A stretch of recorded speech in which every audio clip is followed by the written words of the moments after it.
Sans Pants Radio, Australia's most handiest podcast network. This is Newsfighters, where we fight the news so you don't have to. With Dylan Behan.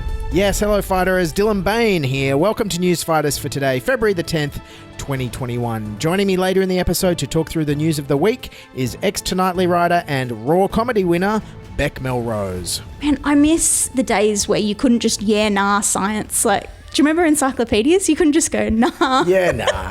I think I got a better idea.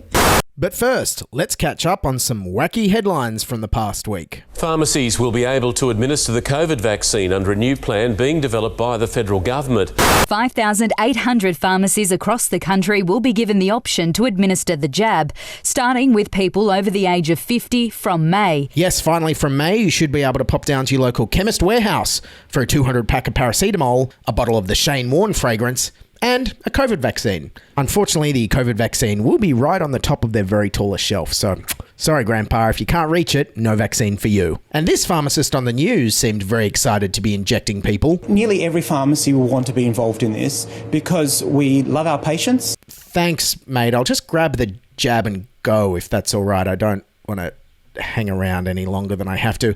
He also seemed to think that demand for the vaccine will be huge. If it was anything like 2020 flu vaccine, it's going to go crazy. Wasn't it huge? I mean, I've still got my 2020 flu vaccine tour poster on my wall. Great memories. And it turns out the government has an ambitious timeline for rolling out the COVID vaccine. We aim to have the country vaccinated before the end of October. October, yes, perfect. Just in time for winter in the Northern Hemisphere. Federal Parliament was back this week and Scott Morrison was trying to neutralise the opposition on climate by almost setting a target. Our goal is to reach net zero emissions as soon as possible and preferably by 2050. Yes, thanks, ScoMo. That's exactly the same kind of language I used with my parents in high school when I didn't want to mow the lawn. Yes, Mum, my goal is to mow the entire lawn as soon as possible, preferably by the end of the weekend. National Senator and Giant Tomato Barnaby Joyce isn't in love with these vague intentions. The one thing I can assure you that none of us are going to be in this building in 2050. Many of us will be dead. In 2050, we're not going to be here. I won't be voting on it. And you won't be commentating on it, and there'll be people we've never met before in our lives who'll be in this building. You know, for a guy who keeps popping out kids, he doesn't really seem to care much about their future, does he? Yeah, 2050, we'll all be dead. But what about your kids, Barnaby? Oh, crap, I left them at the pub. We're at a pub. No, the other pub. And in sports news, what a surprise. Racism. An independent report has found the Collingwood Football Club is guilty of distinct and egregious racism, concluding it's a systemic problem within the organisation. But the president of the club says he will not be stepping down earlier than planned.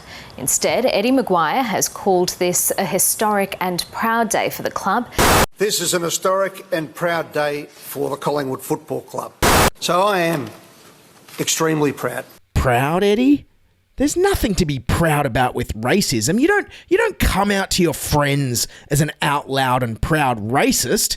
This is Australia. It's just expected that you're a racist.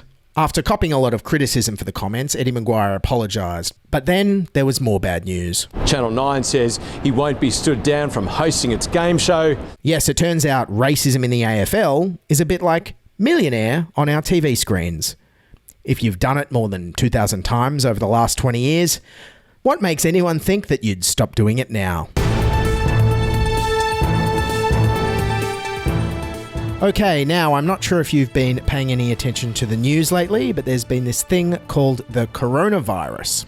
It's been a very big deal.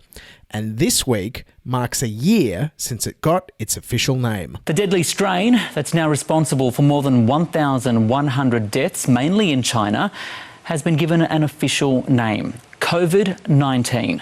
COVID-19. COVID-19.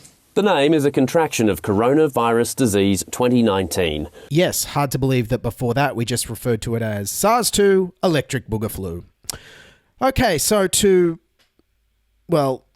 celebrate's the wrong word. To mark the occasion of the first anniversary of COVID-19, I thought it might be a good time on this episode to look back on a year of predictions about the pandemic and see what the media, health officials and politicians got right and what they got wrong.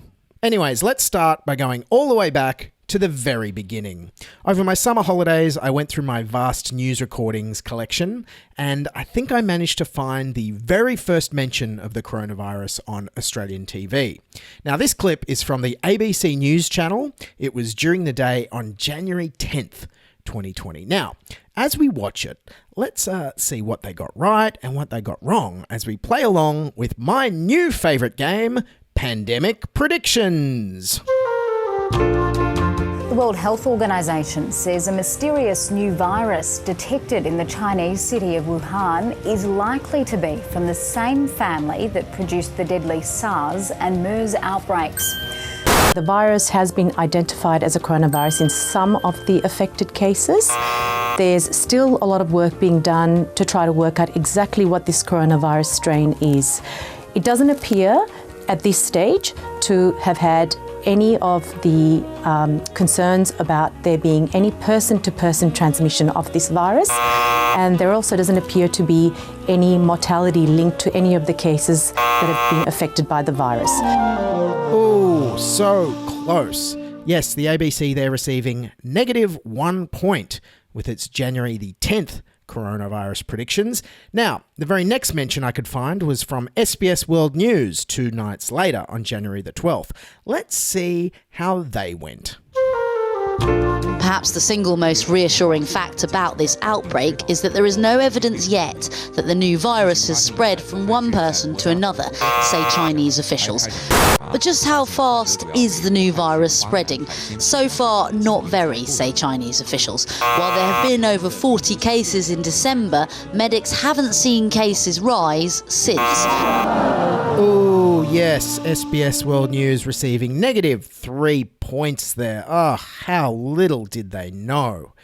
Now, believe it or not, the very next mention I could find on Australian TV wasn't until a week later on the breakfast TV show Sunrise, of all places. Now, have a look and tell me if you think they placed the coronavirus story in the right position in the news lineup here. Have a look. There are fears a deadly illness could soon hit Bali after a second case was reported in Thailand.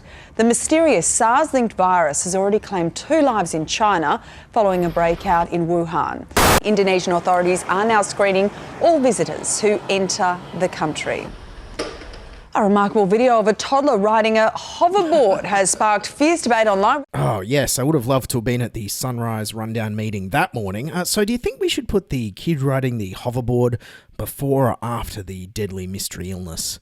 What do you guys think? Yeah, end on the hoverboard story? Yeah, I agree. Yes, the Sunrise hosts did show some concern, at least, for their holiday plans. Fairly frightening turn of events there, but something we'll be keeping across. I know, just another thing for you and I to be paranoid about, health-wise. Not going to lie, I've scrapped Bali off my to-do list this year. Add it to the paranoia list. Why do the Sunrise hosts have a paranoia list? Why are they paranoid all the time? Are they just sitting around smoking bongs with Koshi and getting paranoid? Did you see the kid on the hoverboard? Crazy, man. It wasn't long before daily government press conferences made TV celebrities out of our public health officials. They became as big as MasterChef hosts, but with better hygiene practices and less wage scandals. Now, here's one of the first times we saw Chief Medical Officer Dr. Brendan Murphy on our screens. This is on January the 28th. Now, join us and play along as we play Predict the Pandemic with him. The main message that we're trying to give still to the Australian public is that there is no cause for concern in the Australian public. There is no human-to-human transmission of this virus, and it's important to note, because we've had some media about masks today, there is no need for the Australian public to wear masks. The medical advice and the World Health Organization advice is that complete travel bans are not an effective additional measure. All of the previous experience with these coronaviruses is that people are only infectious when they're symptomatic. Oh, geez. Chief Medical Officer Brendan Murphy there on January the 28th, 2020, getting -5 on Predict the Pandemic. And Just imagine if, like, say, the chief of the army was that wrong on the eve of a major battle. Oh, guys, there's no risk of the enemy's bullets killing us. There's no need to wear that bulletproof armor. The guns don't even shoot real bullets. Look, it's very weird to look back on how little we knew at the time and how naive we were. And indeed, how overly confident we were in our own self-containment measures. Here's Dr. Brendan Murphy again on April 24, basically bragging about our hotel quarantine system. Because we are now quarantining formally every return traveller, the opportunity for a return traveller to infect locals is essentially zero. Okay, now let's check in 2 months later with Victoria and see how that hotel quarantine system went. At least 50 cases can be traced back to the quarantine hotels where security staff broke the rules. Of course, we all sadly remember how Victoria's second wave spiralled out of control from there. A week later, on July 6th, Victoria had 127 cases. Across the border in New South Wales, they had only 10. And luckily, that's when the interstate borders went up. Good evening. First tonight, we are about to take an extraordinary new step in the battle to stop Victoria's second wave of COVID-19 from hitting New South Wales. From midnight tonight, the border between the two states will close.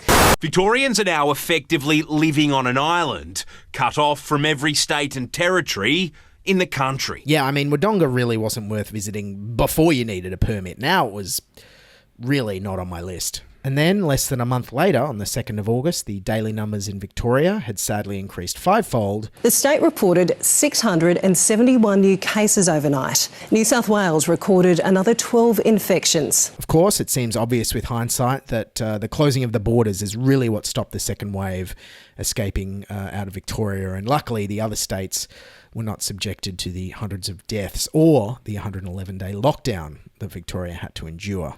And so a month later, on September the 3rd, a day in which Victoria recorded 113 new cases, what did Scott Morrison call for? That's right, the borders to reopen. Australia was not meant to be closed. Australia was meant to be open, Mr. Speaker. Australia must become whole again, Mr. Speaker. Geez, it's good we didn't listen to that guy. Look, obviously, advice was going to change throughout the course of the pandemic. Like in April, when Scott Morrison told us not to wear masks. On the wearing of masks, the medical expert panel, we accepted their advice that it is not recommended by the expert panel that they are necessary to be worn. And importantly, it's important to note that the wearing of such a mask does not protect you from infection, but if you are displaying respiratory symptoms, then it is at best a measure that prevents you transferring it to others. Geez, it's good we didn't listen to that guy. That advice was a bit like saying men don't have to wear condoms because there's no chance they'll get pregnant. On the same day he said that, April the 24th, which was when we were still emerging from the first wave, Scott Morrison also decided this was a good time to call for aged care to open up. Aged care homes have been given an ultimatum to relax strict rules against family visitors or be forced to. The PM issuing this warning. We are not going to have these as secret places where people can't access them. They must. And we want to make sure that these facilities are open to their loved ones to be able to go and visit and to continue to go and engage with them. Geez, it's good we didn't listen to that guy. Because you know what was on the news the exact same day? A 96-year-old woman has died at the Newmarch house in Western Sydney, the 5th death at the aged care home. Yeah, that's right. Scott Morrison was calling for aged care homes to be opened up at the exact same time as the Newmarch house outbreak was well on its way to becoming probably the most deadly outbreak in New South Wales, with 19 residents losing their lives, almost a third of New South Wales COVID deaths to date. And it didn't stop there. At the same press conference on April the 24th, Scott Morrison insisted that schools were safe to reopen without social distancing. Which is ironic, because I thought the Liberals hated safe schools. In other news, the Prime Minister insists social distancing rules don't apply in school classrooms. He hit out, all but telling those who want social distancing in classrooms to back off. The 4 square metre rule and the 1.5 metre distancing between students during classroom activities is not appropriate and not required. I can't be more clear than that. Oh, hey, and speaking of bad advice, remember when Scott Morrison told us the best way to stop the pandemic was to download an app to our phones? The federal government has launched its contact tracing app, which it insists is crucial to control the spread of the disease. Download the app. That is Australia's ticket. Download the COVID Safe app. Download the app today. Download the COVID Safe app. Downloading the app. Download it. Okay, how did that go? Labor says the app is a failure after it picked up just 17 contacts. $17 million has been spent tracing just 17 people not found by contact tracing teams. That's such bad value for money, even the people behind Quibi were like, nah, that's too expensive. Even our Reno 911 reboot got like 19 people watching. Only on Quibi. Yeah, and geez, it's good we didn't listen to Scott Morrison on lockdowns either. We can't expect there to be no cases. That's not success. Because what success is that we live alongside the virus, we deal with the challenges that come along, we keep opening up the economy, but as long as we are closed, we cannot claim success as a country. If we are shut, we are not living alongside the virus is actually keeping us from living. That demonstrates, I think, in New South Wales how effectively your states can respond to this. And the best protection against the virus, to live with the virus, to live alongside the virus, and to open up your economy. You don't protect your economy by continually shutting things down. Since then, Brisbane, Adelaide, Perth and Sydney's northern beaches all endured some short, sharp lockdowns by their premiers to stop the virus spreading. And it worked, which predictably meant that the PM stated last week that of course he's always been in favour of these lockdowns. Right from the outset of this pandemic, it had always been my view that localised lockdowns were a good way to suppress the virus and its spread through metropolitan areas. Look, of course, a lot of things have changed over the past year as new information and strategies have come to hand, including our entire overall strategy. When the pandemic first hit in March and April, we adopted a strict suppression strategy, basically trying to flatten the curve to make sure there was enough capacity with hospitals and ICU beds. Eliminating the virus is not considered an option. The task instead, managing the infection so that those who need intensive care can get it. But then in July, after the Melbourne outbreak, it subtly changed. A meeting of National Cabinet reaffirming Australia's suppression strategy with the ultimate aim of no community transmission. The National Cabinet's position has always been an aggressive suppression strategy, and that remains our view, and it's certainly the view of my government. The goal of that is obviously and has always been no community transmission. Now, how this is different from New Zealand's elimination strategy, I'm not sure, but we didn't want it to sound like we were copying New Zealand because God knows we already have enough fights about the ownership of Crowded House, Pavlova and flat whites. Elimination doesn't mean zero cases. It means zero tolerance for cases. It means when a case emerges, and it will, we test, we contact trace, we isolate, and we do that every single time with the ambition that when we see COVID, we eliminate it. And look, in my opinion, I'm not a scientist or immunologist, I'm just a hobo with a podcast, but this change of strategy from suppression to basically elimination with a slightly different name has really served Australia well. I mean, look at Canada. They're still going under a suppression strategy, for instance, but they've allowed thousands of cases per day, and it's resulted in over 20,000 deaths, over 20 times the number in Australia, despite them having a very similar population size. And on top of that, the big cities have had to endure painfully long second lockdowns and curfews, resulting in the closure of lots of small businesses. It's the absolute worst of all worlds. It's like if Justin Bieber and Celine Dion and Nickelback were all touring together. It's the absolute worst thing you can think of. Look, there's no doubt that Australia's response to COVID-19 over the past year is absolutely world-beating and something that we should all be proud of. What success is that we live alongside the virus. Not you. Look, Scott Morrison is going to try and spin it as if it's all his doing and take credit for it heading into the next federal election.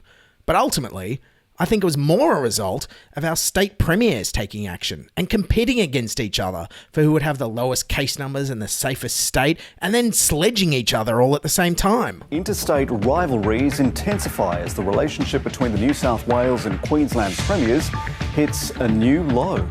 We'll just let New South Wales be New South Wales. She is now the victim of a policy that she put in place herself.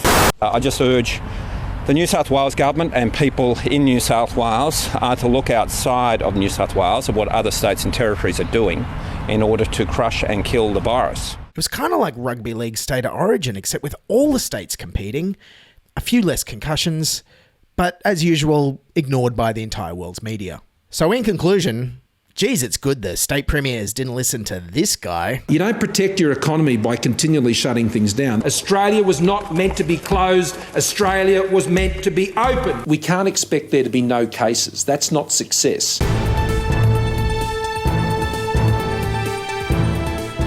Yes, welcome back to Newsfighters, and joining me now is Raw comedy-winning comedian and Newsfighters news correspondent, Bec Melrose. How you going, Bec? Very well, Dill. Thanks for having me back. Great to see you. Now let's talk about the news of the week. You can't not avoid talking about Craig Kelly if you're looking back on the past week in news and politics in Australia. Yeah, I'd love not to talk about him, but hey, he really dominated the headlines this week, didn't he? I guess he had a bit of a altercation, is the word. Yes, I've seen it called a fracas, a stoush. I don't know what you'd call it, but whatever it was, how Tanya talked about it, man, I don't know how she stayed so calm, but it was one of my favourite news quotes of the week. It was great. Let's play the clip of Tanya was delivering a piece to camera to the journalists, and then the subject of conversation turned up. Let's play that clip now. Speak of the devil. Taxpayer-funded Nong. And he will appear. There's that Nong now. Liberal MP Craig Kelly was spoiling for a fight with Labor's Tanya Plibersek in the halls of Parliament this morning. Tanya's normally the one. As the two clashed over his enthusiastic support for unproven coronavirus treatments and for casting doubts on vaccination. Okay, taxpayer-funded Nong is the quote of the week from Tanya Plibersek there. Oh, Nong is it's fighting words, isn't it?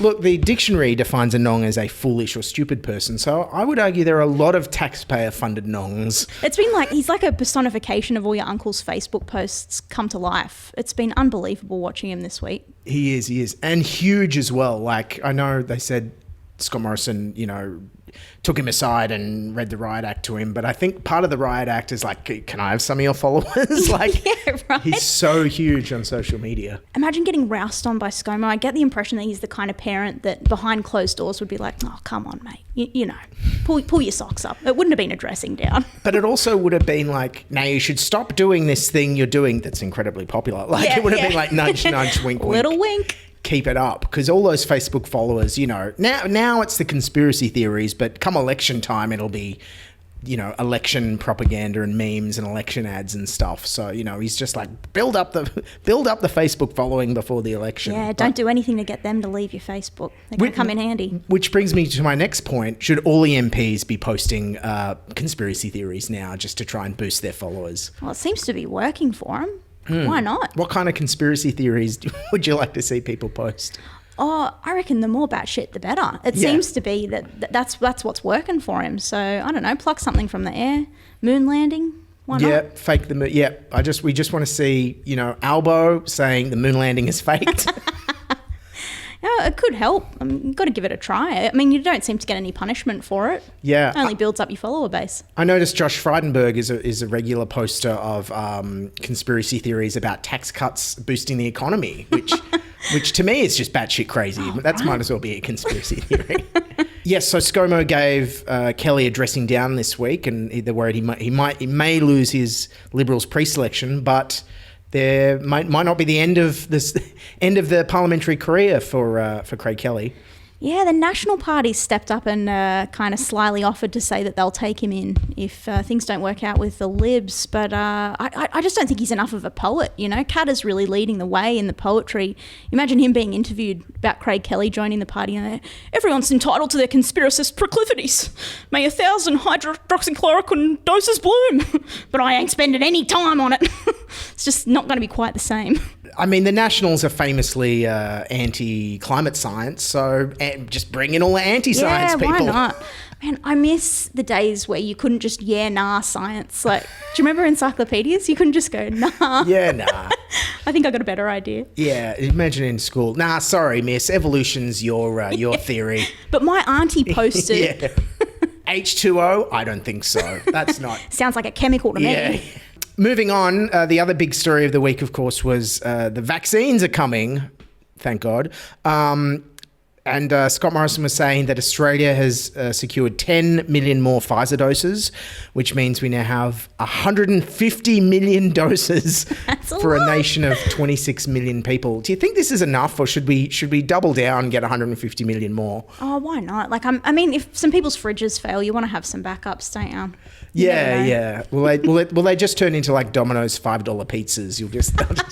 They'll just become ubiquitous. I don't know, and I know that they're saying there's going to be a COVID baby boom, but I don't think they actually expect the population to triple by the end of October when we're all going to be vaccinated. I don't know. We've had a lot of time on our hands this year, haven't we? Are you looking forward to getting the vaccine? What are you going to do when you get your vaccine? I'll probably treat myself to a little ice cream afterwards, I reckon. They've been doing that in Russia. I think that's something I'd be keen to do as well. Oh, to encourage people to get vaccinated, Yeah. They've been giving them free ice cream. I'll get myself a paddle pop on the way home. I deserve it. Because you know what everyone loves in the middle of Arctic Russian winter is free ice cream. You know what my theory is? They just had to clear out some freezer space with all the vaccines coming in. What do we do with all these ice creams? Here you go. It's cold. What should Australia do to encourage people to get vaccines? I reckon sausage sizzle. It works at Bunnings. Perfect. How good would that That's be? the only reason anyone turns up to vote. Absolutely, right? It works for everything else. Go down to so set up, so instead of at the Bunnings out the front of your chemist warehouse, they should have a sausage sizzle when you go in for your vaccine. Get the GPs to really earn their co-payment, flipping the snags. Yeah.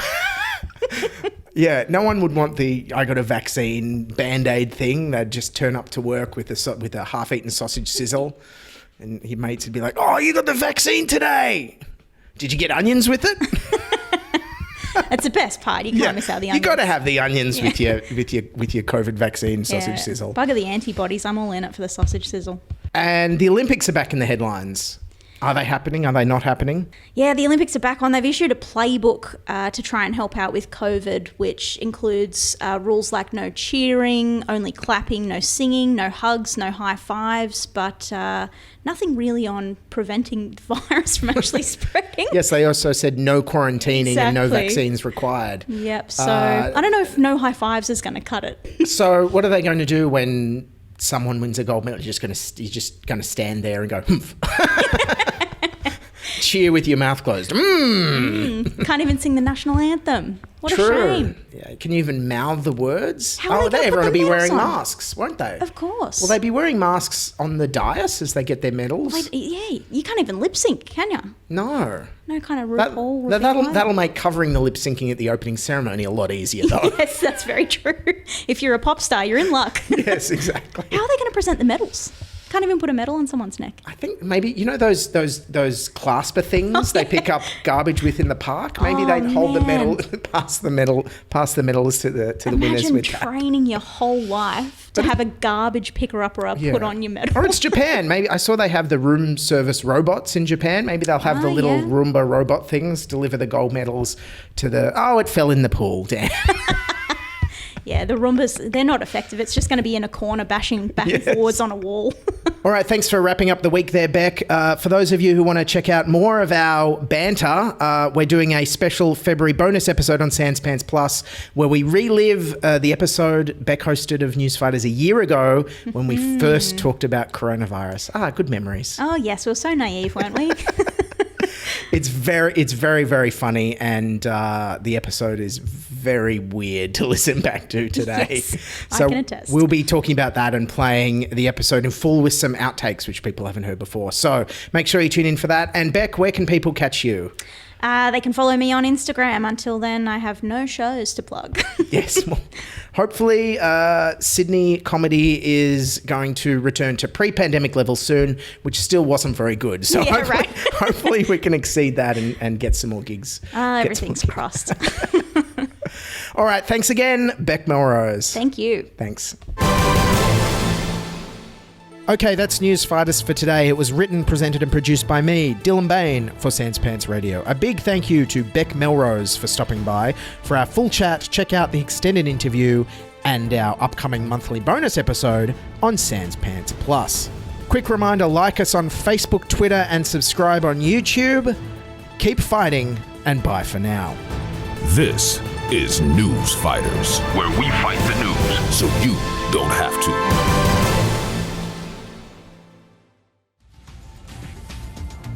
Around 150 passengers from the Diamond Princess have been released from a Darwin quarantine centre after spending the past 2 weeks in the top end. We haven't had toast in over a month. We're looking forward to sourdough toast and Vegemite.